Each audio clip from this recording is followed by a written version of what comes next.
montrer les films de la compétition, dont je vais vous donner la liste. The Apprentice, c'est le film d'Ali Abbasi. Ali Abbasi est un cinéaste iranien d'origine qui vit en Suède, dont on avait montré Border. Vous vous souvenez, un film fantastique, de genre fantastique, très beau film par ailleurs, qui avait gagné le prix du Certain Regard. Il est revenu avec un film sur un tueur de femmes à Téhéran. Et là, c'est un film américain qui s'appelle L'Apprenti. Et l'apprenti n'est ni plus ni moins que Donald Trump.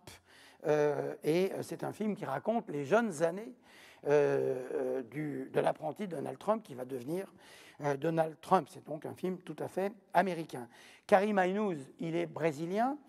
Motel Destino est un film dans la veine très personnelle de Karim Aynouz qui est retourné dans son nord-est, tourner un film de comédie sexuelle, de comédie, je parlais tout à l'heure du désir, des corps, etc., de chez Guiraudy. Donc Guiraudy, c'est le Causse, c'est là, et ben lui, c'est le nord-est. C'est pas pareil, mais il y a quand même, entre cinéastes, des choses qui circulent, une manière aussi d'évoquer les questions du désir et de l'amour en 2024. Motel Destino, c'est le titre de film de Karim Aynouz. Andrea Arnold, vous la connaissez bien, la cinéaste anglaise qui est revenue il n'y a pas très longtemps avec un film qui s'appelait Vache, Cow, qui était le destin d'une vache.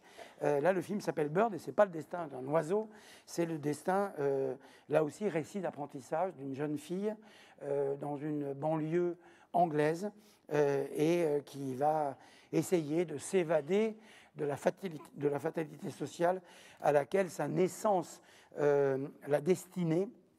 Évidemment, c'est du Andrea Arnold, c'est un style caméra à l'épaule, c'est un cinéma à l'os et c'est un cinéma extraordinairement nécessaire pour nous raconter aussi l'histoire des pays.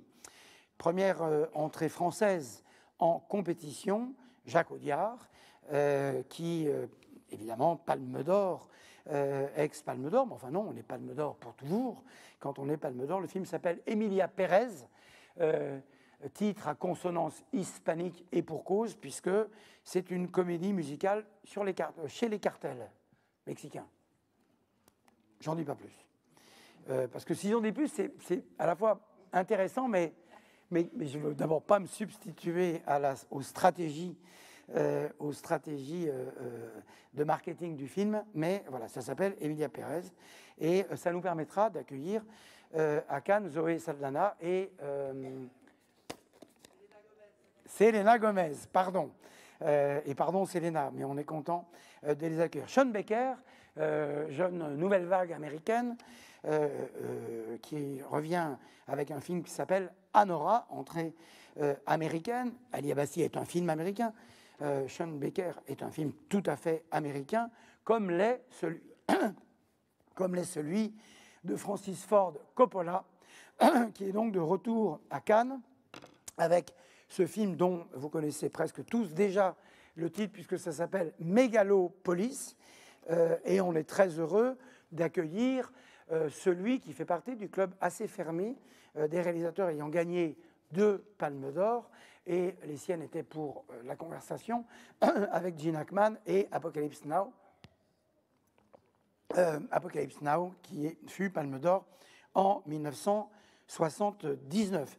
Et c'est le film que Francis voulait faire de très très longue date, et on est évidemment très heureux qu'il nous ait fait l'honneur de venir présenter ce film à Cannes. Cannes est cher à son cœur, mais lui, il est cher au nôtre de cœur, Francis Coppola. Donc on l'attend. Ça a été annoncé, il y a des dates qui ont été annoncées, on verra bien tout ça. Christian Jeune, dont je n'ai pas parlé, mais je remerciais l'équipe, mais je veux spécialement remercier Christian Jeune et Stéphanie Lamôme. Christian Jeune commence dès aujourd'hui toutes les questions de grille et de programmation. David Cronenberg, The Frauds, est un film où il évoque, le film s'appellera, je crois, Les Linceuls en titre français, et c'est un film qui évoque la perte d'un être cher. C'est un film qui voit réunis Vincent Cassel et Diane Kruger, et on est heureux évidemment d'accueillir David Cronenberg.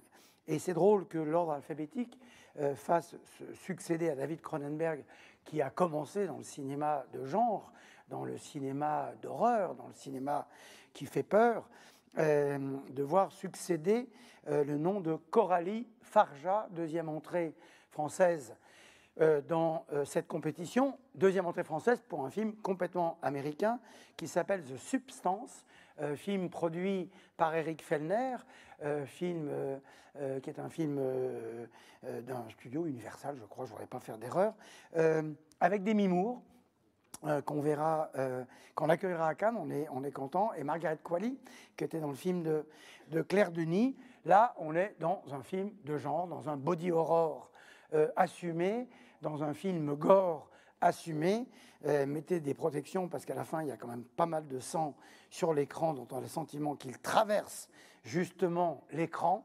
Et le cinéma de genre, et a fortiori un cinéma de genre fait par une réalisatrice, et une pensée évidemment pour Julia Ducournau, mais Coralie Farja, qui se signalait par une première entrée avec un film qui s'appelait The Revenge, fait son entrée en compétition. Je disais tout à l'heure que quand on fait du cinéma de genre, il faut qu'on soit un grand cinéaste pour que ça marche justement, le genre. Et c'est le cas de Coralie Farja. En tout cas, en avons-nous jugé pour estimer qu'elle avait complètement sa place dans la compétition. Cette année, Miguel Gomes, cinéaste portugais, grand tour, première sélection, première arrivée en sélection officielle de Miguel Gomes, et en compétition. C'est un des films qu'on a vu les plus tôt dans l'année, on l'a vu quasiment fin novembre ou même en novembre, et on est content d'accueillir Miguel Gomes, film en partie en noir et blanc et en couleur, film d'une grande virtuosité visuelle et qui nous permet d'accueillir l'une des voix très singulières du cinéma d'auteur européen et en l'occurrence portugais. Christophe Honoré, son film s'appelle Marcello Mio.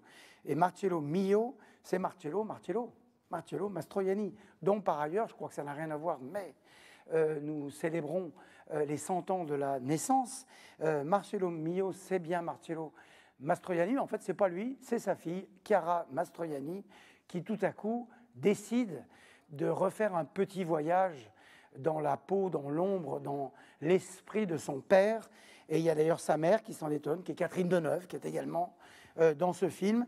Et toute cette petite équipée où on retrouve Fabrice Lucchini, Benjamin Biolay et Melville Poupeau, qui sont aussi des hommes chers à la vie de Chiara Mastroianni. Vous voyez que tout ça est assez mélangé, une fiction, pas un documentaire, une fiction, mais une histoire réelle. C'est ce qu'a concocté Christophe Honoré et qui lui vaut de revenir parmi nous en compétition. Jia Zhangke, je parlais de la Chine tout à l'heure, le grand maître chinois Jia Zhangke, qui a eu aussi à traverser le Covid dans un pays qui a eu d'autres stratégies que le monde occidental, mais qui n'a pas cessé de travailler, de s'occuper lui-même d'un grand festival, le festival de Pingyao, et il revient en compétition avec un film qui s'appelle Caught by the Tide, qui est un film qui, là aussi, fidèle au style Jia Zhangke que nous connaissons, est un film d'une grande fluidité narrative à l'intérieur d'un mélange d'images d'archives, d'images de fiction, d'images de vidéo, d'images au contraire incroyablement travaillées, et qui dit de la Chine quelque chose qu'on n'a pas l'habitude forcément de voir. Et c'est très beau et très fort qu'un artiste dise, voilà, mon pays, c'est ça. Et il le dit à travers un certain nombre de personnages qui fait que le voyage vaut la peine. Payal Kapadia est une réalisatrice indienne. Elle arrive en compétition. Elle avait gagné l'Œil d'Or. C'est une documentariste. Elle est tout à fait sur la carte, mais pour ce film de fiction, All We Imagine as Light, elle est en compétition. Quand je disais que l'Inde et la Chine sont des pays qui reviennent vers nous, on en est très heureux. Je voudrais aussi ajouter qu'il y a des choses qui nous... D'abord, il y a souvent des Indiens, des Indiennes, des comédiens, des comédiennes qui viennent au jury. On fait toujours très attention à ces sous-continents, ces subcontinents que sont Chine et Inde, parce que ce sont historiquement des grands pays de cinéma. Il y a autre chose, c'est aussi que ce sont de grands pays de communicants, de grands pays qui ont embrassé complètement ce que sont les réseaux sociaux, la manière de communiquer, la manière de dire les choses. Et il y a parfois, même à nous, des événements cannois dont l'importance nous échappe, mais qui est tout à fait forte dans ces pays-là, en Inde ou en Chine. C'est souvent Renaud Levon-Kim de chez Brut, notre partenaire, qui nous le dit, parce qu'il est assez fort en Inde, et il nous dit, mais là-bas, vous ne vous rendez pas compte à quel point le Festival de Cannes est important, et c'est pareil pour la Chine, c'est pareil d'ailleurs pour plein d'autres pays, des choses qui, dans notre peut-être ethnocentrisme occidental, font que ça nous échappe un peu, mais c'est tout à fait important. Et j'espère que, comme nous, vous célébrerez l'arrivée de Payal Kapadia en compétition. Yorgos Lanthimos était venu, ce n'était pas son premier film, mais c'est peut-être la manière dont il avait été vraiment découvert, ou certains regards, avec Tis, eh bien, revient en compétition avec Kinds of Kindness, un film qui est déjà prêt. Il y avait Mother, non, comment ça s'appelait Poor Things l'année dernière, pour lequel il est allé chez nos collègues de Venise, et puis ensuite dans la saison des récompenses. Et là, ce film s'appelle Kinds of Kindness. Il retrouve son actrice fétiche Emma Stone, et ainsi que Willem Dafoe, qui était déjà dans Poor Things. On est heureux de l'accueillir à nouveau, Yorgos Lanthimos. Troisième entrée française dans cette compétition, Gilles Lellouche. Son film s'appelle L'amour ouf. Gilles Lellouche avait un peu, enfin beaucoup même, marqué les esprits lors de sa première apparition en sélection officielle, hors compétition, Le Grand Bain. Et bien là, il va se lancer dans le grand bain de la compétition. C'était son grand projet, L'amour ouf, que nous avons vu très tardivement et qui se retrouve en compétition pour son troisième long métrage, je crois, parce qu'il avait réalisé des choses avant Le Grand Bain, donc L'amour ouf. Agathe Ridinger, c'est une Française, c'est un premier film, et le film s'appelle Diamant brut. Je ne vais pas dire que c'est la petite fille des Dardennes, autre petite pensée que nous avons, ou une petite nièce du sud de la France. Et à la Rosetta de la Belgique succède ce personnage d'une jeune fille. Et là, on revient aussi à un récit d'apprentissage de cette jeune fille que la caméra très virtuose de Agathe Ridinger suit, de cette jeune fille qui a des rêves, qui a des utopies, qui veut s'accomplir. Cet accomplissement passe beaucoup par une deuxième existence virtuelle sur les réseaux sociaux. Et c'est un film extrêmement contemporain, extrêmement moderne, et dont on a décidé, chère Agathe, que je ne connais pas, d'inviter en compétition parce qu'il nous a semblé que ce film avait la force pour que Cannes continue aussi d'être une terre de découverte où nous posons des noms, des pays, des genres inconnus sur la carte. Et après, nous tous, avec vous compris, eh bien, nous en faisons l'expérience de voir si nos choix ont été les bons ou pas. Et quand ils ne sont pas bons, d'ailleurs, vous ne vous privez pas de nous le dire. Paul Schrader, il était venu pour Mishima, donc ça fait très très longtemps que Paul Schrader, qui est à la fois un grand scénariste, vous vous souvenez tous évidemment de Taxi Driver, mais qui est surtout un grand metteur en scène et aussi un très très grand cinéphile bressonien, retrouve Richard Gere pour un film qui s'appelle Au Canada, qui sera le dernier scénario tourné de Russell Banks, disparu l'année dernière. Scénario tourné parce qu'il avait un projet avec Bertrand Tavernier, Russell, d'un scénario d'un film qui ne s'est pas monté. Et là, Richard Gere et Uma Thurman sont les personnages, sont les comédiens de cette comédie funèbre, mais pas triste, cette comédie sur le vieillissement, sur le retour sur la jeunesse, sur le retour sur une vie et sur ce qu'ont été les occurrences de cette vie et les erreurs parfois qu'on a pu faire. Et on est heureux d'accueillir Paul Schrader, Uma, évidemment, qui fait partie de la famille, et Richard Gere, qu'on n'a pas vu depuis longtemps et dont je veux vous dire qu'il n'a rien perdu de tout ce qu'il était, un grand acteur. Kirill Serebrennikov, Il passe de la femme de Tchaïkovski à Limonov, autre personnage russe. Serebrennikov est un cinéaste que nous avons découvert au Certain Regard, qui est venu régulièrement. C'est un type très très actif, qui aime bien les personnages interlopes, troubles, et voire pas forcément sympathiques, ce qui était d'ailleurs pas tout à fait le cas, être sympathique de Tchaïkovski. Et là, le Limonov, c'est le Limonov d'Emmanuel Carrère, qui avait déjà raconté cette destinée particulière de cet homme qui commence à s'accomplir un peu avant et dans l'effondrement dans l'Empire soviétique, qui se retrouve à New York, qui se retrouve un peu partout pour retourner vivre dans la Russie et dans la Russie de Poutine, où il continue d'être un politique et d'être en politique opposition extraordinairement radicale. Et Serebrennikov offre précisément, dans la flamboyance de son style et de sa mise en scène, un film qui épouse bien, dans les derniers recoins c'est Ben Whishaw qui joue le personnage de Limonov, de ce qu'était ce personnage de Limonov, Kirill Serebrennikov. Paolo Sorrentino, après un détour par d'autres supports, la série avec The Young Pop, avec aussi son film sur Naples fait pour nos amis de Netflix, revient avec un film toujours tourné à Naples, Partenope, c'est le titre, qui est l'histoire d'une jeune fille dont l'un des problèmes dans la vie, c'est qu'elle est jeune et qu'elle est belle, et qu'elle voudrait qu'on la considère pour autre chose que sa beauté. Et c'est aussi une manière de visiter ces sociétés qui se côtoient, y compris dans une ville comme Naples, qui est d'une grande force visuelle, une grande beauté, dont se côtoient des sociétés différentes. La haute société, la basse société, la société des professeurs, des intellectuels. Le film s'appelle donc Partenope.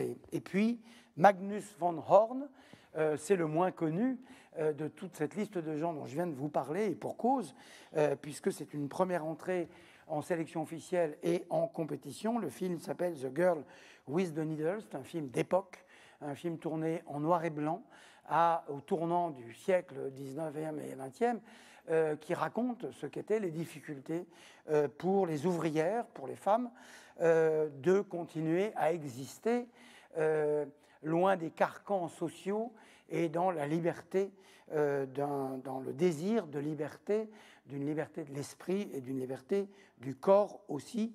Voilà, ça s'appelle Magnus. Il s'appelle Magnus van Horn. Nous ajouterons peut-être aussi, puisque là on n'est pas aux 21, 22 films habituels qu'il y a en compétition habituellement. Donc, dans les petites réflexions que nous allons mener dans les jours à venir, il y aura aussi la compétition. Le festival sera refermé le samedi 25 mai. Comme il est coutume que je parle de Bruce Springsteen, ça sera donc le jour du concert de Bruce Springsteen à Marseille, ce qui ne va pas du tout.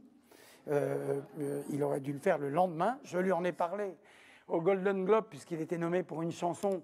Il m'a dit « ça ne va pas du tout, je vais repousser mon concert au lendemain ». Je savais qu'il n'en ferait rien, mais c'était bien de lui demander quand même. Et le festival de Cannes sera ouvert avec Quentin Dupieux. Le film s'appelle Le Deuxième Acte. Ça a déjà été annoncé. Nous aurons sur le tapis cannois Vincent Lindon, Léa Seydoux, Louis Garrel et Raphaël Quenard. Le film fait 1h15, 1h20. Je dis ça parce qu'il y a toujours des gens qui disent c'est combien la durée des films.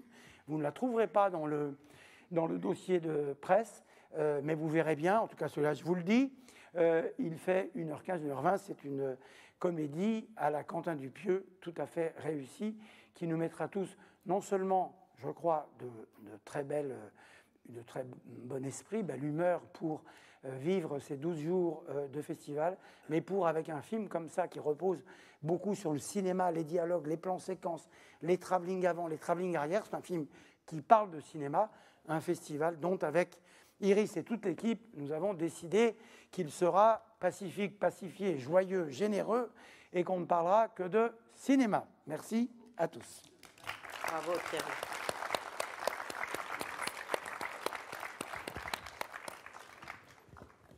C'est fini, vous pouvez parler entre vous.